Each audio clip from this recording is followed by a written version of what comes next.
ಎಲ್ಲರಿಗೆ ಧನ್ಯವಾದಗಳು. ನಾ ಯೂಟ್ಯೂಬ್ ಚಾನಲ್ ನೋಡಿ ಲೈಕ್ ಮಾಡಿ, ಶೇರ್ ಮಾಡಿ, ಸಪೋರ್ಟ್ ಮಾಡಿ.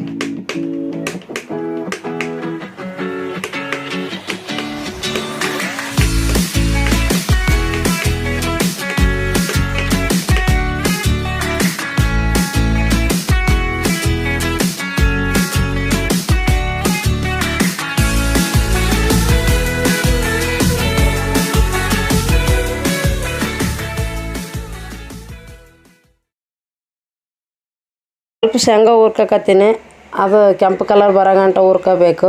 ಈ ಥರ ನೋಡಿ ಕೆಂಪು ಕಲರ್ ಬಂದಿದೆ. ಪಲ್ಯ ಮಾಡಕತ್ತೆ ರಾಜಗಿರಿ ಪಲ್ಯ ಮಾಡಕತ್ತೀನಿ. ರಾಜಗಿರಿ ಪಲ್ಯ ರೊಟ್ಟಾಗ ಮಾಡಿಕೊಡ್ತೀನಿ. ಹಂಗೆ ಮಾಡಿ ಕೆಲಸ ಬರಾಟೆ ಕೆಲಸ ಮಾಡಿ ನಡ್ಕಂತ ಬರಾಟೆಗೆ ಅಸಹ್ಯ ಆಗ್ಬಿಡ್ತದ.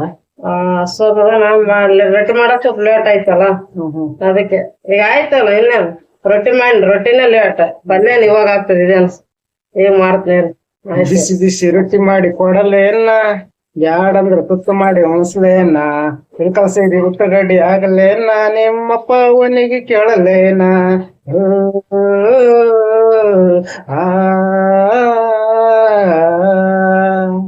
ಬಿಸಿ ರೊಟ್ಟಿ ಮಾಡಿ ಕೊಡ ಅಂದ್ರ ಕಂಬ ರೊಟ್ಟಿ ತಂದ ಮುಂದ ಹಿಂದ ತಾಳ.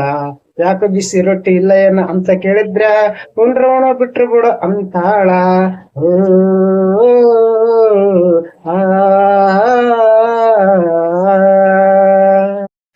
ಇದು ತಾಳ್ಸಿನಲ್ಲ, ಇದು ತೆಗಿಬೇಕು, ಮತ್ತೆ ತೆಗೆದು ತೊಳಿಬೇಕಿದು.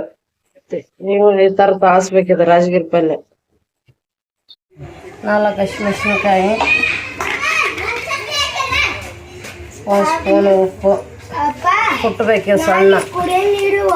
ಮಿಕ್ಸಿಗೆ ಹಾಕ್ಬೇಕು, ಮಿಕ್ಸಿಗೆ ಹಾಕಲ್ಲ, ನಾವು ಕುಟ್ತೀವಿ ಜಾಸ್ತಿ. ಒಳ್ಳಲ್ಲಿ ಈ ಥರ ಕುಟ್ಟಿದ್ರೆ ಚಂದ ಇರ್ತದೆ ಪಲ್ಯ, ಚಂದ ಆಗ್ತದೆ, ಚೆನ್ನಾಗಿ ಟೇಸ್ಟ್ ಇರ್ತದೆ, ರುಚಿ ಇರ್ತದೆ.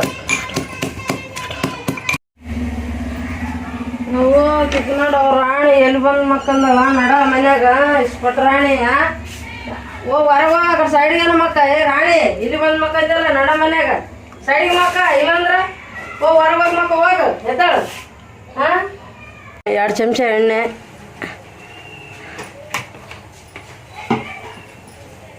ಈ ಎಣ್ಣೆಗೆ ಕಾಯ್ದಿದೆ 1 ಗಡ್ಡೆ ಬೆಳ್ಳುಳ್ಳಿ. ಈ ಕೆಂಪು ಕಲರ್ ಬರಗಂಟು ಹುರ್ಕೋಬೇಕಿದು. ಈಗ ನಾ ನಿನ್ನ ನಂಬಿದೆ ಜಗದೇಶ ಯೇಸುವೆ ನಿನ್ನ ನಂಬಿದೆ. ತುಂಬಿದ ಹರೆದೋಳಂಬಿಗ ಅದ 9 ಚೈತ್ರಗಳಂಬಿಗ.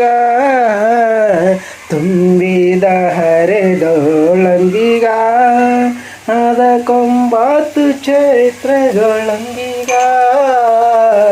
ನಾನೇನು ಮಾಡಲಿ ಅಂಬಿಗ, ಒಳ್ಳೆ ದಾಟಿಸಿ ನಡೆಸಯ್ಯ. ಹಸಿಮೆಣಸಿನ್ಕಾಯಿ ಕೊಟ್ಟಿವಲ್ಲ, ಹಸಿಮೆಣಸಿನ್ಕಾಯಿ ಹಾಕ್ತಾ ಇದ್ದೇನೆ. ಅವಾಗ ಉಪ್ಪು ಹಾಕಿನಿ. ಉಪ್ಪು ಹಾಕಲ್ಲ, ಅರಿಶಿಣ ಹಾಕ್ತೀನಿ ಅಷ್ಟೇ. ಉಪ್ಪು ಹಾಕಿ ಸ್ವಲ್ಪ ನೋಡ್ಕೊಂಡು ಉಪ್ಪು ಹಾಕ್ಬೇಕು, ಜಾಸ್ತಿ ಅದ್ರ ತಿನ್ನೋಕ್ಕಾಗಲ್ಲ.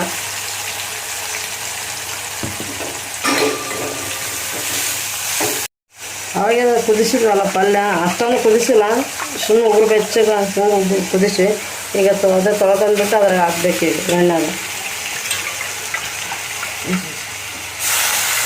ಇದಕ್ಕೆ ಕಲಿಸ್ಬೇಕಿದೆಲ್ಲ. ಉಪ್ಪು, ಖಾರ, ಬೆಳ್ಳುಳ್ಳಿ ಅದೆಲ್ಲ ಮಿಕ್ಸ್ ಮಾಡ್ಬೇಕಿದೆಲ್ಲಕ್ಕೆ. ಈ ಥರ ಕಲಿಸ್ಬೇಕಿದು. ಇದು ಅಲ್ಲಿ ಗಂಟೆ ಬೇಯ್ತಾ ಇರ್ತದೆ. ಶೇಂಗಾ ಹುರ್ಕೊಂಡ್ವಲ್ಲ, ಅದೊಂದು ಮಿಕ್ಸಿಗೆ ಹಾಕ್ಕೊಂಬರೋದು. ಶೇಂಗಾ ಹುರಿದಿಟ್ಟಿವಲ್ಲ, ಈಗ ಮಿಕ್ಸಿಗೆ ಹಾಕೈತೀನಿ. ಈಗ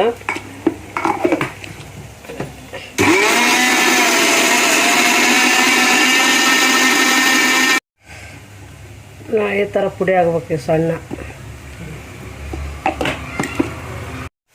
ಈ ಶೇಂಗಾ ಮಿಕ್ಸಿ ಹಾಕಿ ಬಂದಿವಲ್ಲ, ಇದು ಪುಡಿ ಹಾಕ್ತಾಯಿದ್ದೀನಿ ಇವಾಗ.